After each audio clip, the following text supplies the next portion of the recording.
श्री राम। हरिओम नमस्कार। श्रीमद् भागवत कथामृत मालिका में श्री रामचंद्र जी भगवान के चरित्र का वर्णन करते हुए मन में बहुत प्रसन्नता होती है।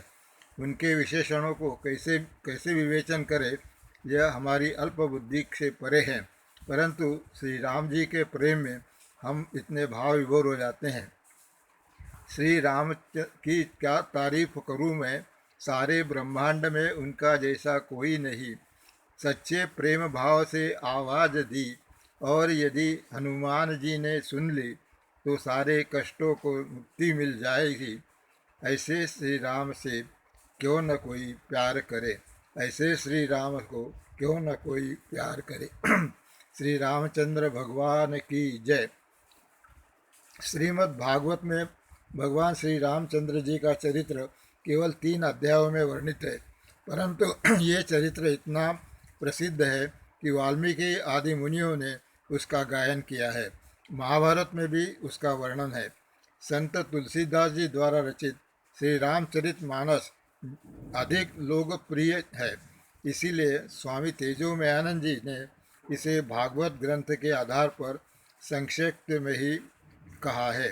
श्रीमद् भागवत के अनुसार श्री रामचंद्र का जन्म केवल कौशल्या माता से नहीं होता।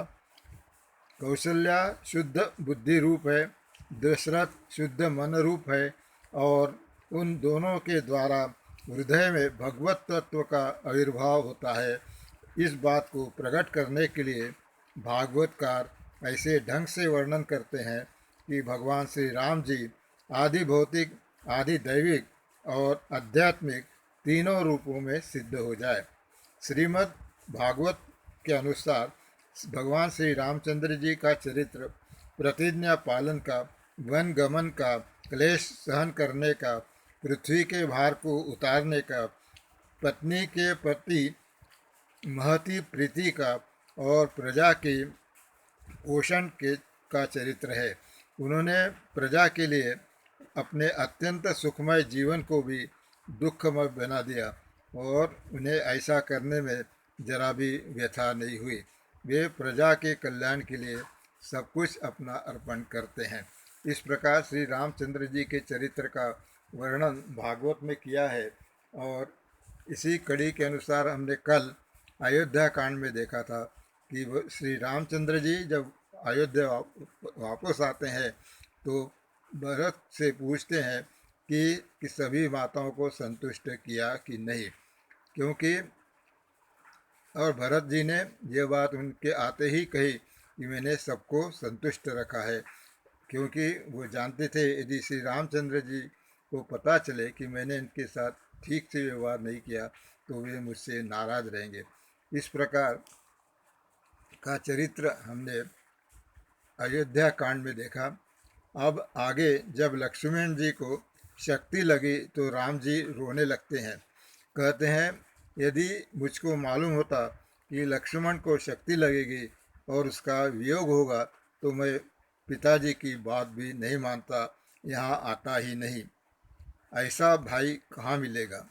जब रावण के साथ युद्ध हुआ और उसका वध हो गया, तब विभीषण जी कहते हैं, भगवान आप चलकर दास के घर को पवित्र कीजिए। तब भगवान भरत जी का स्मरण करके व्याकुल हो जाते हैं और कहते हैं, भरत मेरी याद कर रहा है, मैं समय पर नहीं पहुंचूंगा तो वह प्राणों का त्याग कर देगा। भरत के समान मुझे और कोई प्रिय नहीं है। यहाँ भगवान दर्शाते हैं कि भ्रातृ धर्म का निर्वाह कैसे किया जाता है। अब भगवान श्री राम वन में विचरते हुए किष्किंधा पहुँचे तो वहाँ सुग्रीव के साथ मित्रता की और वचन दिया कि मैं बलि को मारकर तुमको राज्य दिलाऊंगा। वाली को इंद्र का वरदान प्राप्त था कि युद्ध में जो उसके सामने आएगा उसकी आधी शक्ति बाली को प्राप्त हो जाएगी। हालांकि भगवान ऐसे भी बाली को मारने में समर्थ थे, परंतु इंद्र के वरदान का सम्मान करते हुए पेड़ के पीछे रहकर उसे मारा। लोग भगवान की निंदा करते हैं और उन्होंने पेड़ के पीछे से बाली को मारा, इस बात को कितने लोग समझते हैं कि उन्होंने तो ऐसा करके इंद्र के वरदान का सम्मान किया। भगवान मनुष्य रूप में आए थे, अतः वे देवता के वर का सम्मान करते हैं, यह उनका आर्य लक्षण है। इतना ही नहीं, वे तो सुग्रीव को दिए हुए वचन को पूर्ण करने के लिए अपने ऊपर लगने वाले आरोपों को भी परवाह नहीं करते, अपने ऊपर दोष लेने के लिए तैयार रहते हैं। ऐसे भगवान के स्वभाव का कहाँ तक वर्णन करें। यहाँ भगवान ने मित्रता सखा धर्म को निभाकर दिखाया है। विभीषण जी को शरणागत होकर आते ही लंका का राज्य प्रदान कर देते हैं, ये भी सखा धर्म दिखाते हैं। अब पति धर्म देखो, अध्यात्म रामायण में एक प्रसंग आता है जिसमें अगस्त्य ऋषि रामचंद्र जी से कहते हैं, तुम सीता जी के वियोग में क्यों रोते हो, यहाँ वहाँ भटकते हुए उन्हें क्यों ढूंढ रहे हो, सब मिथ्या ही है। इस जगत में किस चीज़ को आने जाने से क्या फर्क पड़ता है। भगवान बोले, आप कैसी बात करते हैं, उनके पिता ने उनका हाथ मेरे हाथ में दिया है, क्या मैं अपनी पत्नी की रक्षा भी नहीं कर सकता, उनको वापस प्राप्त भी नहीं कर सकता। ऐसा कैसे हो सकता है।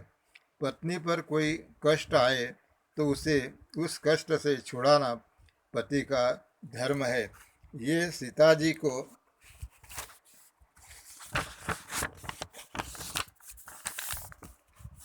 वापस लेकर ही आते हैं। जब कोई कहे कि ऐसी पत्नी का त्याग क्यों किया, तो त्याग करते समय उन्होंने राजधर्म का पालन किया है। इस प्रकार स्त्री धर्म का भी पालन किया और जब समय आया तो राजधर्म का भी पालन करने में संकोच नहीं किया। ऐसा चरित्र और कहाँ देखने को मिल सकता है। भगवान के किस समय किस धर्म का पालन किया है, वह नहीं जानने के कारण ही हमें भ्रांति हो जाती है। भगवान पति का धर्म निभाते हुए तो सीता जी को वापस ले आए, अन्यथा वापस लाने की क्या आवश्यकता थी। बोल देते कि रावण बड़ा शक्तिशाली है, लंका बहुत दूर है, कैसे लाएंगे। ऐसा सोचकर चुपचाप बैठ जाते। दूसरा कोई होता तो दूसरी शादी कर लेता, लेकिन उन्होंने ऐसा नहीं किया। सीता परित्याग को समझना हम लोगों के लिए बहुत बड़ा कठिन है, हम उसे नहीं समझ सकते।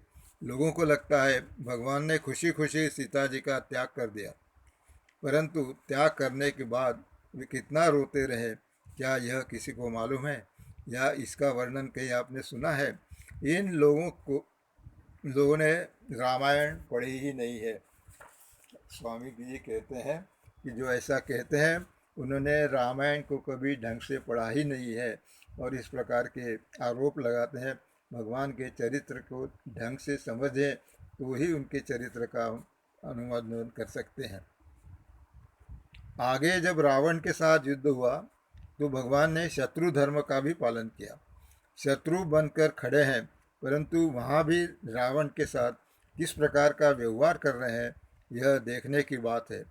प्रथम दिवस से ही वह थक गया तो कहते हैं तुम जाओ, आराम करके दूसरे दिन युद्ध करने के लिए आना। अब वह मर जाता तो जब वह मर जाता है तो विभीषण से कहते हैं मरणांति वैराणी, अब इसके साथ मेरा कोई वैर नहीं है, कोई द्वेष नहीं है, इसका अंतिम संस्कार करो। ऐसे हमारे भगवान श्री रामचंद्र ही है जो अपने शत्रु के साथ भी व्यवहार बिल्कुल मित्रता का करते हैं और ये भी कहते हैं ममाशिपेश यथा तव, जैसे यह तुम्हारा भाई है वैसे ही वह मेरा भाई है। जरा सोचो, शत्रु के लिए ऐसा कौन कह सकता है। ईश्वर के रूप में भी उन्होंने अपने भक्तों को इतनी प्रसन्नता दी जिसका वर्णन नहीं किया जा सकता। ये जो शब्द है आर्य लक्षण शील व्रताय आदि, यदि इसके विषय में कोई सोचे, भगवान के एक एक चरित्र को देखते जाए तो मन मुग्ध होकर रह जाता है। कैसा सुंदर स्वभाव है।